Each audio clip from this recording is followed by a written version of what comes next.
nature of Colombia's display the other night, the relying on the dark arts more than the team that had thrilled throughout the group stage to get to that last 16 tie with England. I think a lot of people were somewhat disappointed with the Colombia that they saw on show the other night.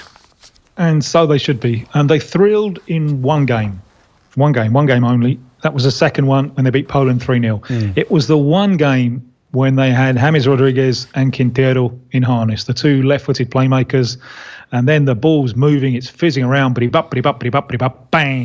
and then it was party time. Taking James out, unfortunately, brought out the worst from Colombia, and I think that they and their coach, Peckerman, the Argentine, should be ashamed of themselves, especially Peckerman, really, because Peckerman has betrayed himself as far as I'm concerned. And Peckerman's teams traditionally pass the ball very well in midfield, and he's the big mentor of Juan Román Riquelme, the old-fashioned foot-on-the-ball playmaker. And as soon as you saw the up, you're thinking, well, there's not going to be much to celebrate here. And he picked three purely defensive midfielders, and it's as almost if, and this is the baffling thing for me, it was almost if he'd selected a side to take on Brazil 1970. This is Gareth Southgate's England, for crying out loud. I mean, even without James Rodriguez, Colombia were capable of so much more. But they renounced the game, and it was clear that what they wanted to do was break up the rhythm, spoil, complain, anything to stop the rhythm of the game while England were in the ascendancy. And I think they let themselves down very badly, and I don't think they gave themselves the best chance to win the game.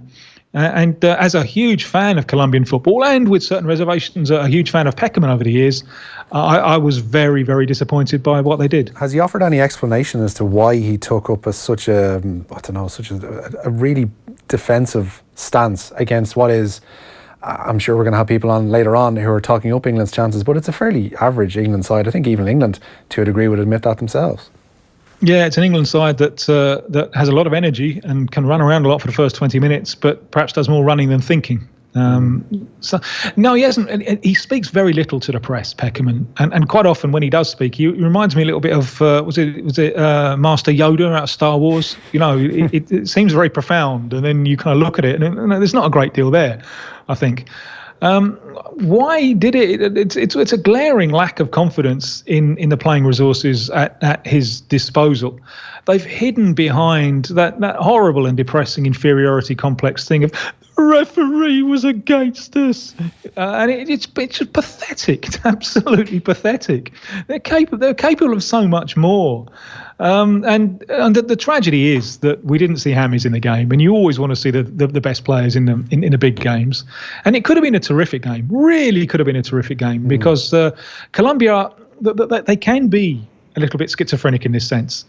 They can really play, but also in some of their games with Brazil, and it started obviously in the World Cup 4 years ago when the game when Neymar was injured, which was Brazil's fault, and Brazil set out to dirty up that game. But in subsequent games, it's been really horrible. There was one in the Olympics 2 years ago when Colombia just set out to kick them from pillar to post. You know, it's almost like Brazil and Colombia these days. It's like the old-time boxing writers used to say, you know, these teams just plain don't like each other.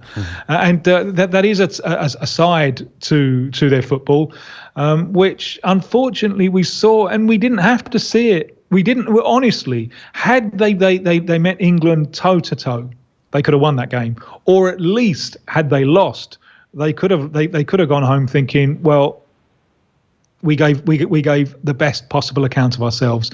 So far, the Colombian press, most of them, have said, "Oh, we're out with honour. We fought to the last. We gave everything."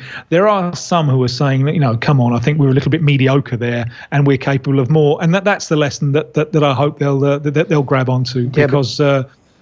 Go on. That finger pointing at Geiger, the referee, and suggesting that he was the reason why ultimately their downfall came about the other night, that leaves a bit of even more of a sour taste in the mouth than the numerous bookings they picked up on the night, and the headbutts that were thrown, and the scuffing of the penalty spot, and the kicks at random England midfielders. I mean, that kind of thing, it doesn't make a setup or a squad or a country look good. No, and the moment when at half-time, as Raheem Sterling is coming off the field and he's barged by a member of the coaching staff, that's when you see quite clearly that this comes from the top, that this is in inverted commas, a strategy. You know, you don't really want to dignify it with the word, but you know, And I could understand it if they were totally outgunned, against some fantastic footballing side. But I really can't understand it against Gareth Southgate against England. And when was the last time that England won a knockout game in a World Cup? And Colombia, were quarter finalists 4 years ago. No need whatsoever for any inferiority complex from the Colombians, and very disappointing to see it. Yeah, utterly bizarre. Let's talk about Uruguay. It's a pity actually David Coleman wasn't around to give an intro to that game, because we could have had another what you're about to see moment from Coleman for head of that one, similar to the Battle of Santiago. But Uruguay have found themselves in a quarter-final with France. Once again, I mean, we're perennially the people who talk about punching above our weight and being a country of only 3.5 million people, and isn't it great to be on the world stage, yada, yada, yada. Here's Uruguay, who are in with a chance, who knows, if a performance goes their way tomorrow, and a little slice of luck perhaps as well, could be en route to winning a third World Cup. I mean, what they continually achieve just defies description. It is. It does, and it's magnificent. And so much of this has to be and first of all, there is a historical tradition there. Uruguay were the first kings of the global game. Their win in Paris, in France, in 1924 in the Olympics. That's the birth of modern football, because that's the moment when football starts to outgrow the Olympics. Hang on a minute, we've got to have a World Cup. We've got to have something that's open to amateurs and professionals. So they've got that tradition. But so much credit has to go to the coach, Tabárez, who took over in 2006. It's his second spell in charge. He's a very erudite, educated man, has an air of a philosopher. But he identified that in a globalised era, we can't cut it at club level. It ain't going to work. So we've got to use our national teams to identify players who are good enough to play top-class global football. That means players with speed of movement, speed of thought, speed of technical execution. And then we've got to develop them, and we're going to develop them because we know they're going to, if they're any good, they're going to be sold abroad very early. So we have to create a bond with now. We have to really give them an intense crash course in the identity and the importance of that sky blue shirt that you see behind me. And they're developing, and this is the very impressive part of it, they're developing not just players, they're developing men, they're developing human beings. And they're big on values. Now, they don't want to be, they're no angels, and Tabárez takes great pleasure from the fact that they are hard to play against. That's the main instruction that they get when they get sent out to play. You're going to be hard to play against, and boy, they're going to need it against France tomorrow. But so far, in 4 games, and despite one of those games being, really having to grind out a result against Portugal with one of the world's great players against them, so far in 4 games, they've picked up a grand total of 1 yellow card.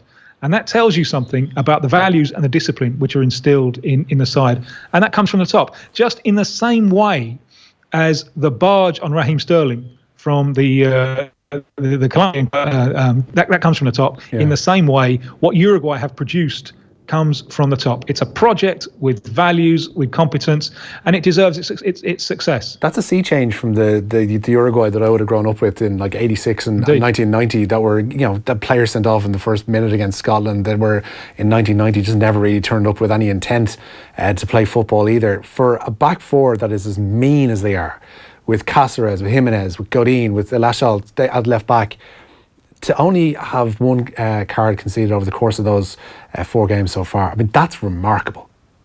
It is, and it's a figure that may well increase. I've no doubt that that's the case whatsoever. But just to get to this stage, even in the group that they came out of, with the likes of Russia in there too, I mean, and a Portuguese side that, again, you mentioned no angels, the Uruguayans, ditto the Portuguese, to be that staunch and that hard to break down, and still to be that disciplined, is a very, very thin tightrope to walk, but it's a brilliant one to have if you're able to do it. Quite right, and it comes from the top. Before the coach before Tabárez, we're going back to their failure to qualify for the 2006 World Cup. It was a fellow called Jorge Fossati. During that qualification campaign, they lost 5-0 away to Colombia. And Fossati went away and he had a think, and he came back and he said, I've identified the problem. We lost 5-0. We hardly picked up any yellow cards. That's not good enough. We're Uruguay. There should be more rebellious spirit. And for years, Uruguayan football, and you still see this at club level, and they're just terrible losers. You know if they're going down that someone's going to get kicked. Oh, we appear to have lost Tim there momentarily. We'll hope to get Tim Vickery back on the line. As I say, Uruguay taking on France tomorrow afternoon in those quarterfinals of the World Cup. And following that as well, we will have Brazil seeing action. They're up against Belgium. We'll hopefully hear from Tim as well about the prospects of Brazil and how they might line out. I'd imagine changes are not going to be in their wheelhouse because they have been such a settled side throughout the course of this tournament. And Uruguay ditto have settled into it as well.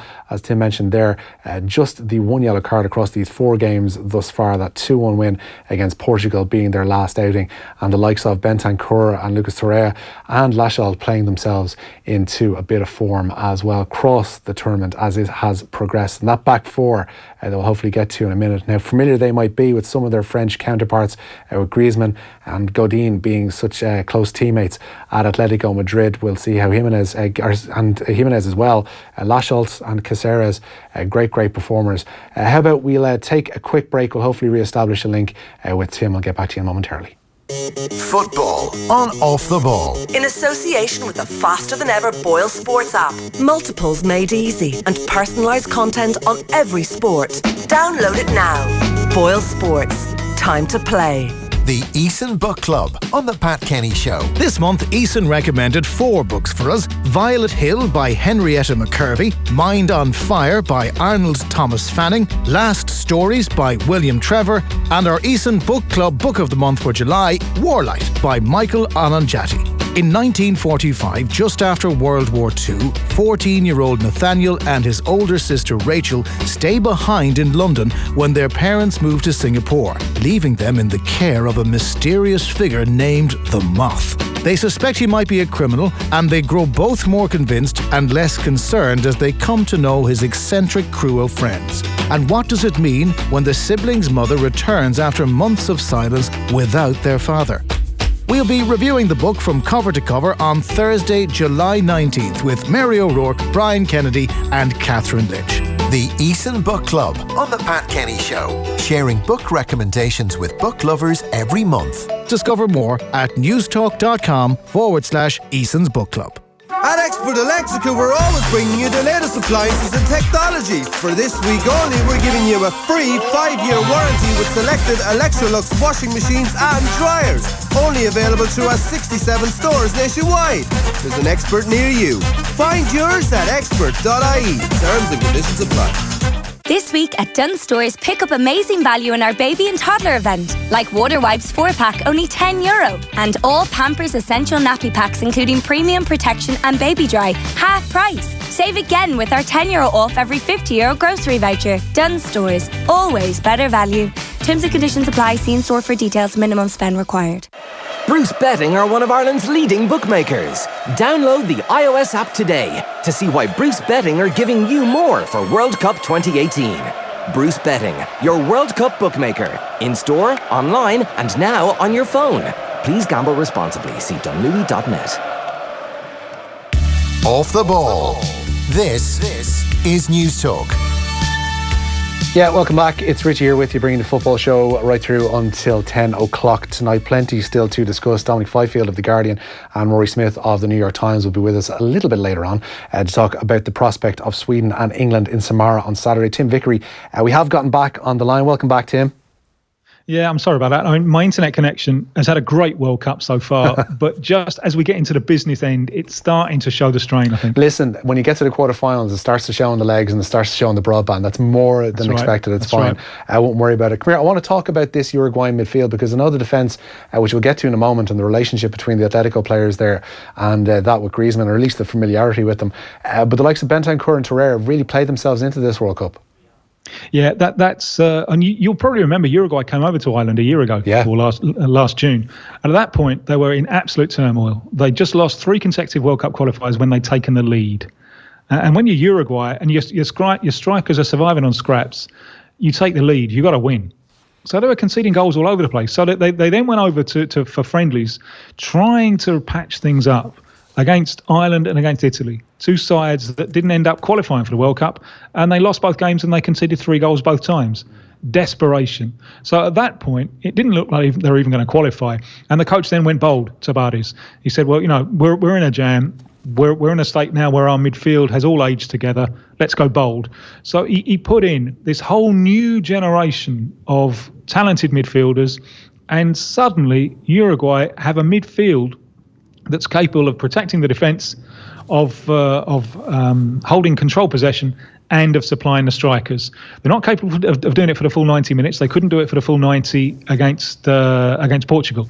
They had a little bit of luck because they'd lost the midfield in that second half after Portugal equalised, and they were just about to take Bentancur off and bring on Christian Rodriguez and go to a flat line of 4. And just before it happened, what takes place? The ball falls to Bentancur, and he slips a lovely pass for Cavani to score the winner. You know, had that happened 2 minutes later, Bentancur wouldn't have been on the field. They wouldn't have had a player in that zone of the pitch. So they had a little bit of luck there. But I think for all of the excellence of their work, I think they deserve a bit of fortune. Antoine Griezmann, the French forward, says that what makes me Uruguayan is that I have the style of Diego Godin and Cavani, who give me everything, never give up, and make the efforts of their teammate. That battle tomorrow is going to be fascinating. Yeah, isn't it just? And Mbappe, it's going to be a tough one for Laxalt, I think. Laxalt is not a fullback. He's a left-sided midfielder. That's an improvisation that they've made. It's worked very, very well. It's been key to their improvement during the competition, because before that, Cáceres was playing at left-back. He's very right-footed. With Laxalt, with the dynamism, that enabled another midfielder to move into centre. In the first couple of games, Vecino and Bentancur, the two central midfielders, were outnumbered 2-3, and they couldn't. It was a bit like watching England with a very rigid 4-4-2 that we had in days gone by. But the switch there with Laxalt, it enabled them to bring in a third midfielder in the centre, and suddenly the football started to flow. But Laxalt will have to defend against Mbappe, and that should take Diego Godin to the side as well, and maybe France can take advantage of a little hole there. Where France may prosper as well is the fact that Edinson Cavani looks almost certainly to be out of this game. I know Oscar Tavares was saying that they're going to give him every chance. What he has is still his hope that he might make it. They can't possibly risk somebody with what looks like a pretty serious calf injury in this game tomorrow, surely. Wouldn't have thought so. They've got three options, and the most likely one is Stuani, who is a mixture of a striker and a midfielder, so quite good, I think, for playing that shuttling role behind Suarez. But there's no doubt about it. I mean, it's the hard work. Suarez is a box-to-box striker. I've seldom seen a striker who works as hard. And the pair of them, Suarez and Cavani, they work so hard for each other and so hard for the team. So it's a huge loss. So I would imagine that they go with Stuani. The options for the game, if they want something more subtle, they've got Arrascaeta. If they want a runner, a dribbler with power, Ureta Vizcaya. The commentators will be hoping that they don't go down that route because these are difficult names. So there are some options there, but no doubt about it, they lose a lot without Cavani. But there you go, backs to the wall, just the way that Uruguay like it. There has to be a dose of suffering, otherwise Uruguay are uninterested. Yeah, it's absolutely fascinating. I'm very much looking forward to that one. Before we let you go, Tim, we have to quickly talk about Brazil as well. I can't envisage too many changes. Chichi hasn't been that fond of switching things up, hasn't really necessarily had cause to do so during the course of this World Cup thus far. Ahead of Belgium, not really, I would imagine, much to fear, or at least there's not much of the sense of the unknown about Belgium, and so Brazil, I'd imagine, will go with what they know for this game as well. Yeah, Marcelo coming back at left back. Casemiro is suspended, so Fernandinho will come in for him. Will be interesting to see the Belgian firepower against Brazil. Coutinho as a midfielder, marking. He seems to be running out of legs a little bit. That was the impression from the last game. So that's going to be very, very interesting. But at the other end, you look at Belgium defending against Japan. And you're thinking, how on earth is this side going to defend against Brazil? How on earth? I mean, the back three looks absolute chaos. And in a badly organised back three. If they go three against three, the figuring is that Belgium are going to be eaten alive tomorrow night.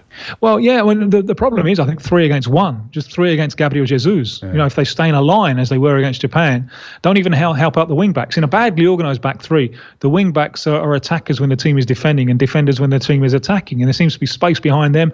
Witsel just has so much there, space to parade. So you would imagine that there would have to be a reorganisation from Belgium. If not, then that really tips the balance Brazil's way. Having said that, this is a knockout game. What happens if Brazil haven't had to chase the game yet? What happens if Belgium get the first goal? What happens if Neymar picks up a yellow card and he's suspended from the semi-final? So it'll be interesting to see Brazil put to tests that they haven't faced so far. But looking at the two sides, you would think that Brazil are firm favourites because of their better balance between attack and defence. Yeah, a couple of brilliant and intriguing ties to look forward to. I'm sure we'll talk to you once they're all settled, these quarterfinals, Tim, after the course of these next 2 days. But for tonight, thanks so much for taking time out to speak to us. Thank you. It's Tim Vickery there, BBC's South American football correspondent.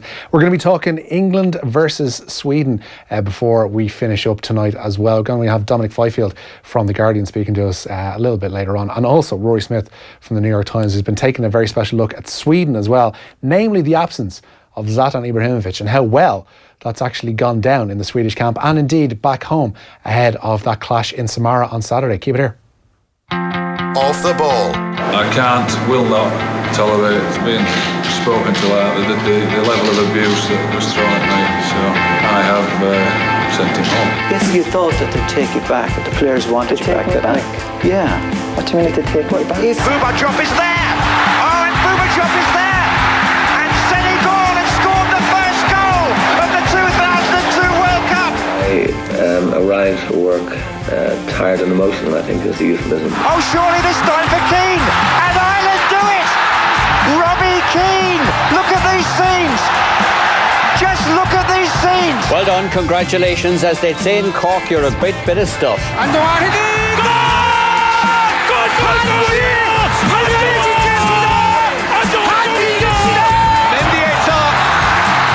Spanish goal, Irish heartbreak. And David Seaman's call off his line, and Brazil take the lead. Ronaldo for Brazil. Oh, what do you say about that? Extraordinary. Rivaldo saiu, pro Ronaldinho, pé direito, bateu. Brasil.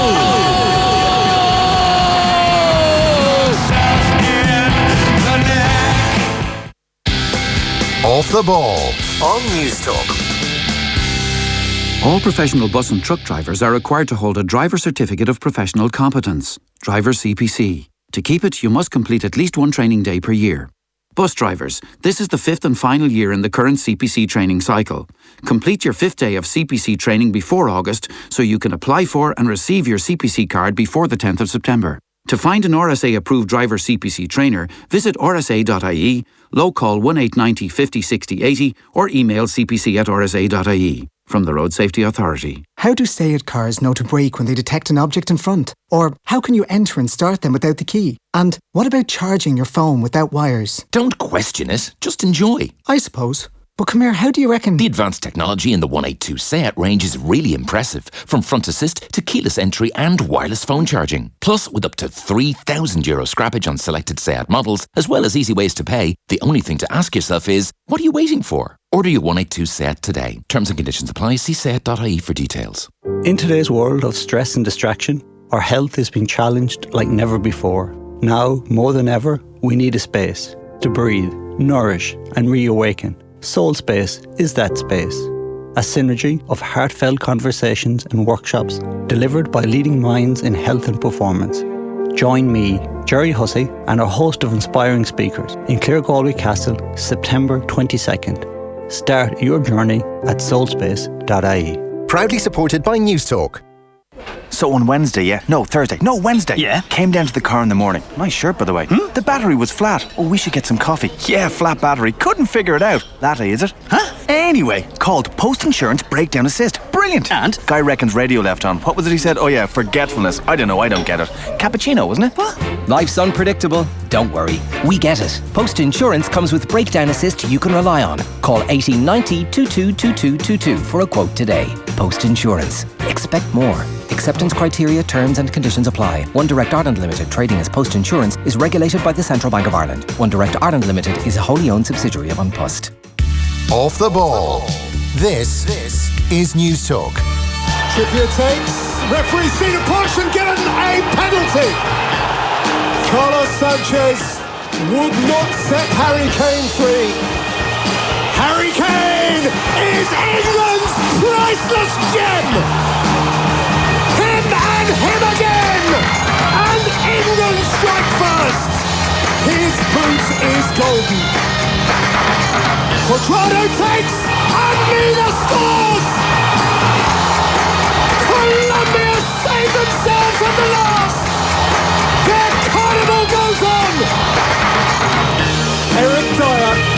the ball on the spot. And England win on penalties. History in itself for this new team, new territory. The last 8 of the World Cup, and who knows where beyond there. I don't think I've ever been given a sufficient platform to discuss my love for Peter Drury on this show. But can I just say that man excelled himself during the course of that penalty shootout. England there winning on penalties against Colombia, as we mentioned with Tim just a few moments ago, in that last 16 tie in Nizhny Novgorod. A fantastic victory for England through to the quarterfinals. And it is it is Sweden that they will face this coming Saturday in Samara. To discuss that game and everything that surrounds it, Dominic Fifield from The Guardian joins us on the line. Good evening, Dominic. Hi, how you doing? Have you managed to come down off the ceiling since the other night? Yeah. It was one of those occasions where it was actually quite nice being an England fan as well as a reporter at the game, and there haven't been very many of them over the years, certainly recently. So it was a moment to celebrate and a moment to cherish. It did feel like a watershed moment, really, because the England teams travelled to tournaments saddled with so much history and so many past failures, and most of them seem to revolve around penalty shootouts, although in recent years we haven't even got that far. So to actually win a penalty shootout and win a knockout tie felt like proper progress, and I think probably testament to the progress that Gareth Southgate has instigated with this England team. Where did you watch the game, Dominic? Oh, I was there. We were very lucky enough to have seats about two or three rows back from the Colombian dugout, actually. Wow. Where we were filing copy from there. So it was actually a very good sort of match. I know it's had a lot of criticism in terms of the quality of the game, but it was very edgy. It was dramatic in its own way. It had a real spikiness to it, and obviously the criticisms of the American referee have come to the fore recently, certainly back in Colombia. But I thought the whole occasion just felt it felt like a really intense, really intense World Cup knockout tie, and for England to actually come through one of those, given all their recent failings. Usually that England lose those matches. England go out at that stage, and we sort of lurch back into introspection very quickly. But there we have testament to the fact that they are making progress. This is a new England. We are doing things slightly differently these days. You are indeed.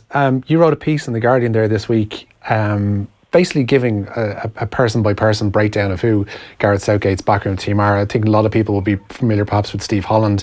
Martin Margitson's a name that might pop up if you're collecting sticker albums back in the 1990s and you had Manchester City's reserve goalkeeper as 3 or 4 swaps.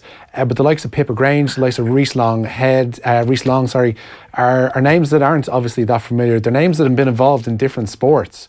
As well, yeah. We've mentioned about how Gareth Southgate has taken a lot from American sports, the influence of set pieces, how people set up, about the options of choices and et cetera, that sports people have. But also, we've got people who've got backgrounds in psychology that have worked very, very hard. I mean, your line about Pippa Grange stood out for me at the end there. She's encouraged the players to be more open and to share personal stories, even via the media, to help shed inhibitions. Danny Rose's talking about him suffering from depression in the immediate lead into the World Cup springs to mind. But even the sharing of down moments, even the sharing of bits of humour after games, no matter how tight that Colombian game was, I thought it was pretty funny that Jesse Lingard had a football's coming home tweet within an hour of full time the other night as well. There seems to be a lot more personality and a lot more a good side of personality allowed to be shown by this England side. Yeah, they're certainly less guarded than they have been in previous years. And I suspect that was born of the fear of criticism. This England team came to the World Cup without much expectation behind them. You know, everybody hoped they'd do well, and I don't think people expected them to do well. I actually think, I said beforehand, if they get to the quarter-final, then that's magnificent and it should be celebrated. So we've reached that. Of course, now we didn't anticipate going into the quarter-final with Sweden. We thought it'd probably be Germany or Brazil. So that's sort of changed expectations slightly. But you're right. I mean, all England setups in recent years have had their own data analysts, even psychologists. I mean, Roy Hodgson worked with an in-house firm of psychologists, who were there in Euro 2016 when England had that nightmare against Iceland. It's gone. I mean, now Pippa Grange is sort of has been permanently in situ since January, and she's obviously getting to know the players and got to know the players well over the last 6-7 months. I just think that is Southgate's idea. That is what Southgate is instigating. He's actually got a backroom staff that he's incredibly comfortable with. He's got the one that he wanted, certainly in terms of the analysts who are so critical. I mean, we started this tournament when England was starting to score goals from corners, and it was a novelty. It didn't feel right. I mean, apparently England had gone 72 corners in major tournaments without even having a shot on goal or something daft before this tournament, and now we're scoring goals from them. And to have the set plays, the attacking set plays, that comes from the Alan Russell's input as a forward coach, basically an attack coach. The data analysts looking at the opposition and also what the runs that individual England players are making. And I mean, this is something that they do in American sports as a matter of routine. And maybe it's something that we haven't tapped into enough with the England setup previously. But Southgate is leaving no stone unturned, and that's admirable and quite reassuring to see, to be honest. Yeah, the difference that strikes me between himself and Hodgson, and perhaps even as short as his reign was, Sam Allardyce, when you mentioned that Hodgson brought on these psychologists and people who'd look at the analytical side of the game perhaps as well, there seems to be more, like, this is something that absolutely informs Gareth Southgate's management, whereas I get the impression, anyway, I might be wrong, that Roy Hodgson did those kind of things to be seen to do them. And if he's just doing them as a cosmetic thing, then the players don't buy into it. And if the players don't buy into it, well, then sure, those people mightn't even necessarily have to be there at all. There's no point to them. But everything is linked here. There's a buy-in from Southgate. There's a buy-in from the players. There's a buy-in and a link between the psychologists and the players, and everything seems to be clicking. Yeah, I don't want to speak to Sam Allardyce, because I actually think that Sam Allardyce was very up on sports science and those aspects of the game, certainly in club management. That's what he's almost specialised in at Bolton, and in a team that qualified for Europe with Bolton Wanderers. So let's ignore Sam Allardyce's tenure, but certainly with Roy Hodgson's strength and still is on the training field and drilling in an old school way, really, in terms of his coaching. Southgate has got that, but I think when Southgate took the job, the one worry with Gareth Southgate was that he might not be a top-level coach, and that might be where his failings would lie. I think he's hired extremely astutely in Steve Holland, who does a lot of the defensive discipline coaching. Southgate has got a lot of tactical input as well, but when you've got Alan Russell's a 37-year-old Scot whose playing career took him to the lower leagues in England and Scotland. I mean, there's nothing auspicious about his playing career to think that he would be an amazing coach. But he learned from his spell playing lower league in the United States and came back realising that you need specialist coaches in all areas of a football team. No one did that in this country really with attacking coaches. Yeah, goalkeeping coaches, but it was almost like, this is some kind of newfangled tactic to get an attacking coach in, and it makes perfect sense. Of course you need an attacking coach. Of course all those set-piece plays need to be drilled and worked out exactly who's going to make what run where. And you saw it even in the Panama game with the free kick where Trippier clips the ball in. People are almost subtly blocking off runners and making sure that the right man wins the header. And that is detail down to the core. That's how you win football matches. We've heard for years that it's all about the fine lines and the little details. Well, there you go. That's them in evidence and being played out. And that is where England has specialised so far. Look, it may be that they run aground on Sweden. Sweden could be all out defence, and it could be really difficult breaking them down. But everything he's done so far suggests that he's got a bit of innovation about him, Southgate, and that he can pull a rabbit out of the hat. Talk to us about this penalty dossier. A lot's been made of it in the wake, obviously, of that victory over Colombia the other night. there's been a couple of people say that if Uribe or if Baca's penalty is, a couple of feet lower, then we're not talking about this dossier and it's absolutely pointless. But it appears to have done the trick. The work that they have put in on the training ground, and particularly with penalties, and it's, I believe, over the course not just of the last 6 weeks or so, but obviously going back the duration of Southgate's tenure, this is something that he's worked on since day one. Yeah, well, look, he's got a personal reason to want the penalties to succeed after what happened to him in '96. But it's a little subtlety thing. Again, I mean, England only ever practice penalties at the end of a training session, so they're knackered, which is what they would be in a match day situation. If they got to penalties, they would be knackered. They would have played 120 minutes of football, often in quite searing heat. So they do it late on in training sessions, and so that they can experience that. It sounds basic, but it wasn't what we were doing before.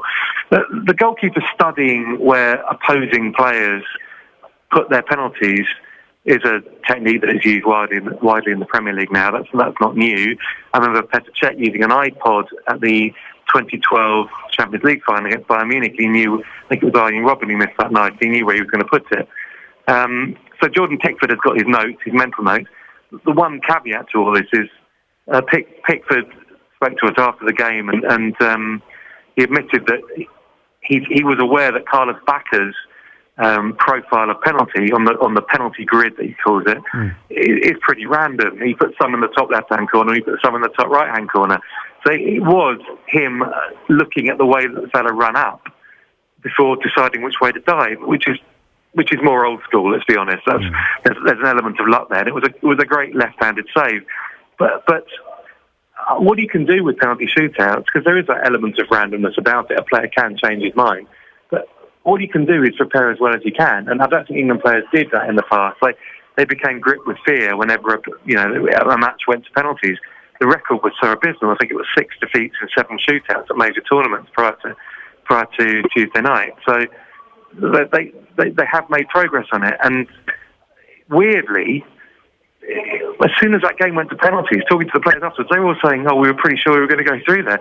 I've never heard an England team ever even suggest they stood a chance when it's gone to penalties in the past. I was just going to ask you about that. I had an inkling that if they did go to penalties that England would come through. Clearly my opinion matters for naught. But there was also a suggestion out in the office as well. Even when Henderson missed his, there was a feeling that no, there's probably something about this England. There's enough penalty kicks left here that they can find their way back into this and find their way through. That ultimately the Henderson miss wasn't going to be the end for them. I can't remember in my lifetime, the Spain game at Euro 96 is almost an anomaly. You kind of set that aside. You don't take it as read as being the regular England penalty pattern. This time around, that confidence is just odd. It's an odd thing to get your head around that England will be confident going into a penalty shootout. You know what? There was a Chinese journalist ahead of the Belgium game on the eve of the match, and he asked a very long question, which Southgate obviously reaches for his interpretation headphones, and he's listening. And the fellow was telling him that in China, England are known and celebrated for their happy football. And happy football, not in a sort of smiley way, but in a laughable way. Where everything England did at a major tournament ends in absolute calamity, and that they become the laughingstock of the tournament. And Southgate listened to this very, very calmly with a smile on his face. Put the headphones down afterwards and sort of contemplated his answer and said, "Well, look, I'd like to think that come the end of this tournament, we've sort of changed the definition of happy football for the way that the world sees us." And that penalty shootout was that in action, basically. I agree with you. Even when Henderson missed, you just got the impression that England would find a way to get through this. And in the past, there was absolutely no chance of that happening. The galvanising effect of that has got to be huge. The fact that they came through, as you mentioned earlier on, such a stern test, the type of game that England would have ordinarily lost, penalties or not, in previous World Cups. I'm just curious, and obviously there's no way of telling this until they pitch up to Samara on Saturday. I'm just curious as to how much that will have taken out of the legs of the England players. You can run on adrenaline to a certain degree once you get to this stage in a tournament, but there were players that looked drained. There were a couple that looked like they'd taken knocks. Harry Kane is the one that chiefly springs to mind. The energy levels are going to be hugely depleted going into Samara, on Saturday, and against such a stern and against such a physical opposition. Well, it's going to be really hot against such a stern opposition in Sweden. I'm wondered physically, are England going to be okay heading into this one? Well, look, it's a concern. Definitely 120 minutes didn't do them any favours. And it's going to be very, very, very hot in Samara. Afternoon kick-off on a Saturday. Saving grace is, I guess, that they're playing a Northern European opposition as opposed to maybe a South American side in that game. Fitness-wise, it sounds as if they're doing pretty well. I'd suggest possibly Jamie Vardy is the least likely to be available. The other guys, I think, were just knocks and cramp, really. But yeah, it will be different and it will be difficult because I don't get the impression, certainly talking to Swedish journalists, that the Swedish team will be particularly ambitious with the way they set up for the game. They're very much 4-4-2, rigid, defend, play on the counter-attack. And they've got some solid defenders. I think they've had 3 clean sheets out of 4 games over here. Solid defenders, Grönqvist leading the line at the back. They will try and frustrate England. And the one criticism I've had, and I think everybody's had of this England team, for all that we've got Harry Kane with 6 goals and leading the scoring charts in this tournament, Harry Kane has had 9 shots in this tournament. He scored 6 times. England don't create enough chances for Harry Kane. The supply line to him, whilst it looks pretty and effective up to a point, does not create clear-cut chances for the one person in the England team that really sets the side apart from opponents like Sweden. And that is a concern. They have to find a way of liberating him in some way in this game in Samara. And I think that is their biggest test. And the match and the progress through that game will depend upon whether he gets half a yard to fire away a shot. I really can't remember that he's had 2 headers, the penalties, and one that's sort of flown off a lucky deflection. He hasn't even had like a shot in the 6-yard box of any great note that has tested a goalkeeper because he's been starved of those opportunities to do that. England need to find a way of liberating him. We look forward to it. It's going to be an intriguing battle coming up on Saturday in Samara in the heat, as you mentioned. Dominic Fifield, The Guardian, thanks so much for taking time out to talk to us tonight. Pleasure, all the best. Cheers, Dominic. We're talking Sweden with Rory Smith next. Off the Ball on News Talk. It's snap sale time at Carphone Warehouse. Time is of the essence, so we'll make it snappy. The Samsung Galaxy S8 is absolutely free until Monday. Make the S8 your choice and save a massive €100. This super slick Samsung is yours free on a €40 a month plan. You won't find this at the network stores. Snap them up quick because this thing ends Monday. Any network, any phone, any plan. Only Carphone Warehouse. Offer subject to a 24-month contract. T's and C's apply. Carphone Warehouse now open in Curry's PC World stores nationwide. Hi, what can I get for you? Ice mocha extra cream to go. Do you have your reusable cup with you? If you do, you get a discount. No, and I'm in a rush, so... Okay, no problem. And could I get your name? It's Dick. Great. Room for milk, Dick? 200 million disposable cups are thrown away each year. Don't be Dick. Choose to reuse. A message from the EPA, Dublin City, South Dublin County and Fingal County Councils. At Appliances Delivered, we'd like to say thanks for making us Ireland's highest-rated electrical retailer on Trustpilot. 5 stars. And we still have the lowest prices in Ireland guaranteed. Like some competitors, but we offer more. Next day delivery nationwide. Choose your own delivery date. Free removal of your old appliance and a team of customer service specialists. But we couldn't do any of it without you. So thanks from appliancesdelivered.ie, Ireland's highest-rated electrical retailer. This week at M&S, indulge in a delicious dine-in for 2 with a main, side, dessert and a bottle of wine for just €14. M&S. Spend it well. Terms, conditions and exclusions apply, subject to availability. Over 18s only. Please drink responsibly. See in store for details. The World Cup. The biggest stage for upsets, passion and opportunity. Your gut says to take advantage of every game, and your smarts say where to go. Because Betfair have had the best odds on the World Cup, so you always get the most from your bet. Betfair, where gut instinct meets smarts. Data provided by TX Odds and BetRadar, based on Betfair Sportsbook average match odds over round since the 12th of March 2018. Full terms at betfair.com, 18 plus Dunlewy.net. Today, friends, is a day when we move forward as one. For today, you can look at your fellow man and woman and say, we are powered from the same place.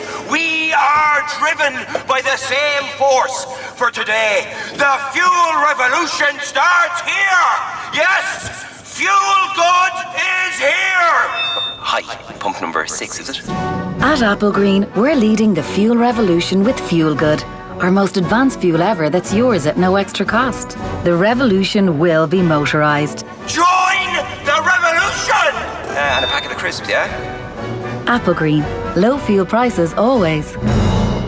The new Tiguan Allspace is the latest addition to the distinctively designed Volkswagen Tiguan range with up to 7 seats. For 182, enjoy non-existent rate APR PCP finance, technology upgrades, and a purchase contribution of €1,000. Request a quote online or at your authorised Volkswagen retailer. Conditions apply. Purchase contributions only on finance contracts. Offers only available on models registered by July 31st. Volkswagen Bank GmbH Branch Ireland is authorised by the Federal Financial Supervisory Authority in Germany and regulated by the Central Bank of Ireland for conduct of business rules. Off the ball. This is News Talk. Rory Smith from the New York Times joins us on the line in this final part of the football show. Rory, when I think of moments that made different teams throughout the course of this World Cup, of course we'll think of penalties in terms of England. But for Sweden, it's the image of the squad gathered behind Jimmy Durmaz in the wake of his mistake that led to this Germany free kick early on in the tournament, and the collective F-racism that they came out with, and the stance that they took to just stand with him as the torrent of abuse rained down on him in the wake of that game against Germany. That seemed to be the making of the squad, and as you mentioned in your piece in the New York Times, collective is a huge word for Sweden. It really is, yeah. They're not a team with any stars. They're not a team. I mean, Emil Forsberg of RB Leipzig is kind of the one that your eye is drawn to because he's a little bit more dynamic than the others, but there's no standout player. There's not really any flair, to be honest. I don't really mean that as an insult. They're just kind of a machine. Not necessarily a particularly impressive machine, but they all seem to understand their jobs. They can defend, which is massively rare at the moment. They're not frightened of set pieces, which again is quite unusual. They have this spirit, I guess, that they are going to be more than the sum of their parts, because if they only play to the sum of their parts, they wouldn't be in the quarterfinals of the World Cup. And I think I know what you mean about that Durmaz moment, and it was a really powerful kind of way of sending that message. And I spoke to Ola Toivonen about it after the Switzerland game, and he said that it was something they were determined to do once Durmaz said that he wanted to make a statement, that he wanted to acknowledge it, because players aren't stupid. They all see what each other is getting on social media. They are, like all people in their 20s, they're interested in each other's social media experiences. They knew what was happening to Durmaz, and I think they wanted to make that stand with him, not necessarily just as it was a teammate, but just because I think they feel that it's not acceptable to behave like that at all or on social media. So I think that has helped bond them together. But to be honest, I think the defining moment of this World Cup for Sweden came on April the 24th when Zlatan Ibrahimovic finally told them he wasn't going to come to the World Cup. One of the more gratifying elements of Sweden's run to the quarterfinals is the perceived mental image of Zlatan Ibrahimovic rocking backwards and forwards in a darkened room at home, cursing their every progress through this tournament, and the fact that he's not part of it and not centre stage in it. It's really unusual that they've done it without Ibrahimovic, but it's also, I'd imagine, pleasing and feeds into that collective spirit, I suppose.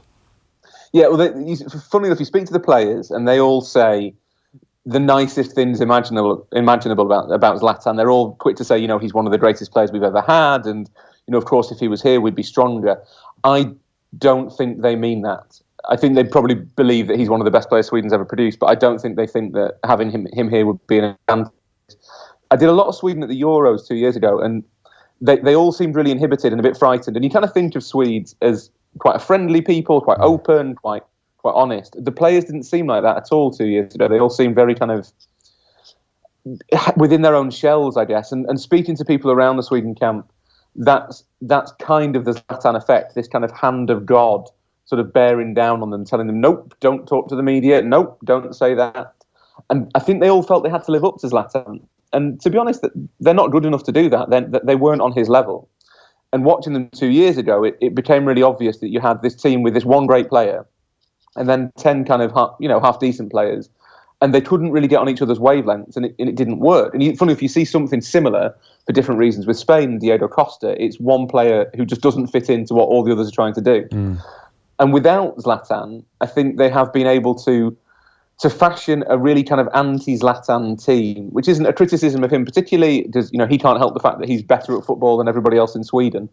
But they've created this team that couldn't have existed with Zlatan in it, and I think probably could only exist in the immediate aftermath of the Zlatan era, where they don't want star power, they don't want someone who can do the spectacular. They kind of want to be the consistent, the reliable, the not particularly fun team that stands almost in contrast to everybody else, but they are incredibly effective. Rory, is there a sense very quickly, because time's against us, not necessarily that the England squad think this, but there's an element of the English press that view Sweden as a very low wall to hop over towards the semi-finals of the World Cup for England. That's an interesting dynamic that plays into and feeds into Saturday's game in Samara. Yeah, it won't help England that there is a chance they'll take their eye off the ball because they'll think it's only Sweden. They're not. It won't be pretty. It's not going to be a good game.